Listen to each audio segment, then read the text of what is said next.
It made me feel like I was something. You're in a commercial, you're in a magazine. Octavia Standley was modeling for some of the biggest fashion brands in the industry.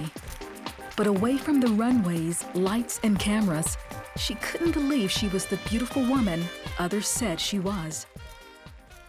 I would look in the mirror and just literally like scrub the makeup off and like, you are ugly. Like, why are they calling you stunning? Why are they calling you beautiful?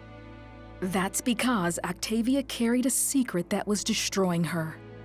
From 3 to 5 years old, she was molested by 3 family members. Octavia learned to hide the truth and the pain. Inside, I was so broken. I felt very ugly. I felt very insecure. I felt not wanted. She felt God didn't love her and blamed him for the abuse. Why did I deserve this? Is there something wrong with me? How can you love somebody who the only way people like her is if they touch her? Octavia carried her childhood secrets and insecurities into her teen years and to college. There, she started dating an older man. Then one night, she lost her virginity when he raped her. Octavia distanced herself from God even more. If you care, there's no way you would let me be touched like this. It was just like, you like to see me hurt. That's what I felt about God.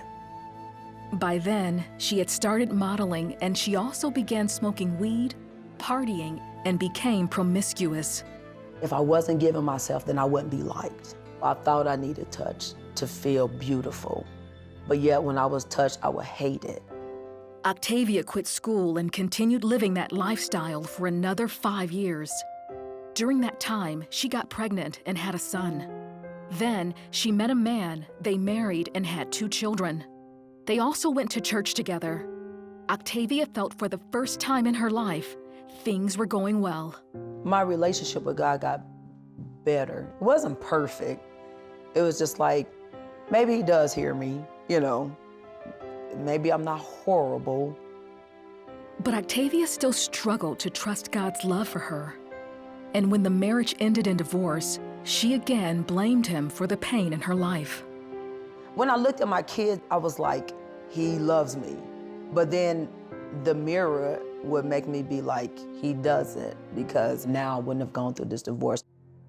The stress of being a single mom and feeling like a failure led Octavia to become even more desperate. It finally drove me to a place where I wanted to commit suicide. And I tried, and I took all these pills, and I drank this alcohol, and I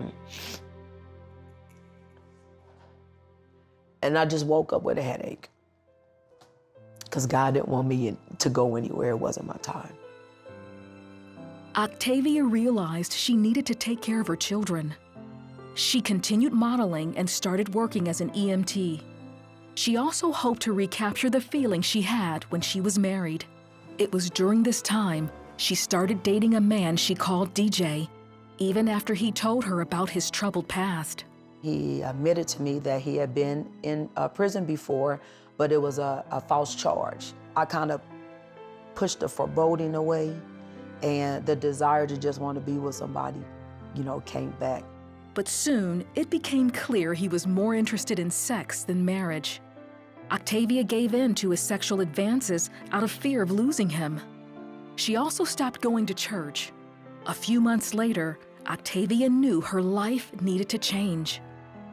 You gotta stop. Like, this is horrible. You know you're not supposed to be doing this.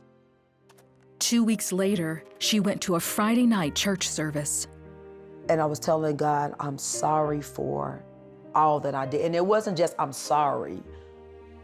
Like, I felt like I needed to spill out everything. He never rejected me.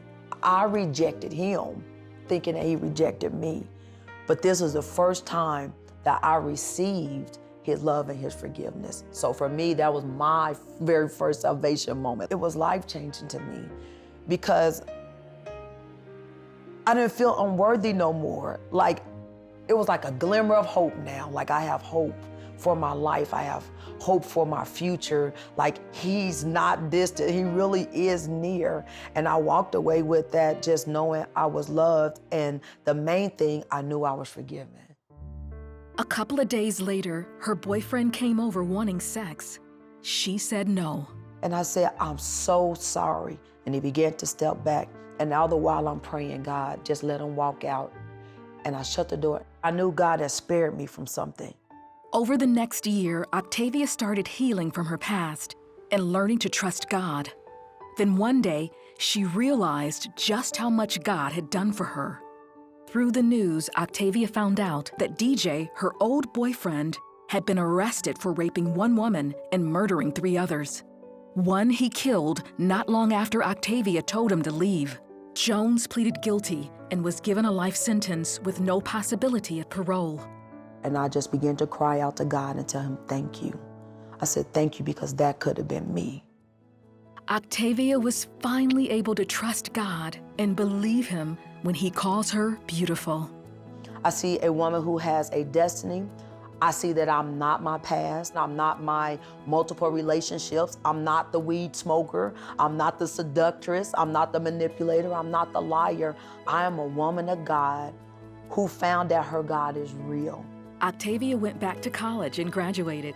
She married Dean, and together, they pastor Dominion Power Church International in Kansas City, Missouri. She's written several books, including I Dated a Serial Killer, that helps other women heal from a painful past so that they can live an abundant life in Jesus Christ too. If you give it to God and trust him to take out everything that was meant to destroy you, he will put you back on a path to destiny, and you will be able to fulfill everything that God ordained for you to.